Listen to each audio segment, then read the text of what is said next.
Hərdən sizin YouTube'a girib videolarınıza baxıram, izləyirəm. Bir sıxıntım olanda, yəni biraz yüngüllük tapıram. Bir sual verəcəm. Sıxıntıların insana xeyri var. Bunları bilsək, həyatda xoşbəxt yaşayarıq. Bunu siz demişsiniz. İstəyərim bu barədə bir giriş edərdik. Bilirsiniz, insan sıxıntısız mövcud ola bilmir. Bu, insan həyatının qaydasıdır. Belə bir misal deyək. Məsələn, bir insan üzgüçülüyü öyrənmək istəyir. Mütləq dənizə baş vurub su ilə mübarizə aparmalı. Və o çətinlik prosesində onun daxilində onu üzmək qabiliyyəti üzə çıxır.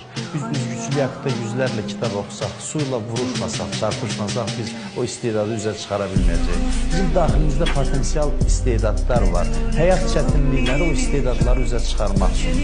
Yəni, istənilən bir oyun o zaman cazibəli olur ki, biz maneə ilə qarşılaşırıq. Məsələn, futbol oyunu geniş yayılmış bir oyundur.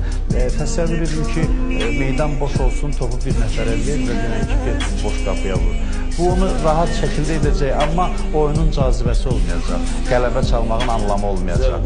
Zövq olmayacaq. Həyatda təxminən belə bir şey. Biz həyatda maneələrlə, sıxıntılarla qarşılaşırıq ki, onları aşmaqla özümüz inkişaf edək və həyatın da gözəlliyi bundadır. Yoxsa inanın, çətinliksiz həyat sıxıcı olar, üzücü olar. Düzdür, biz problemlərdən qaçırıq, amma həyatı problemləri ilə sevməyi bacarmalıyıq. Quranda qeyd olunur, لَقَدْ خَلَقْنَا الْاِنْسَانَ فِي كَبَدْ Biz insanı sıxıntıda yaratdıq, çətinlikdə yaratdıq. Və bu insanı əziyyətə salmaq üçün deyil. Allah bizi əziyyətə salmaq üçün yaratmayıb. Biz əbədi xoşbəxtlik üçün yaranmışıq, əbədiyyət üçün yaranmışıq. Və qısa ömür müddətində biz o əbədiyyətə səfər hazırlığı görməliyik. Yəni, biz ruhən böyüməliyik ki, uca bir aləmə köçə bilək. Bizim ruhumuzla Allah arasında bir mütənasiblik yaranmalıdır ki, biz Allahla görüşəcəyik axı.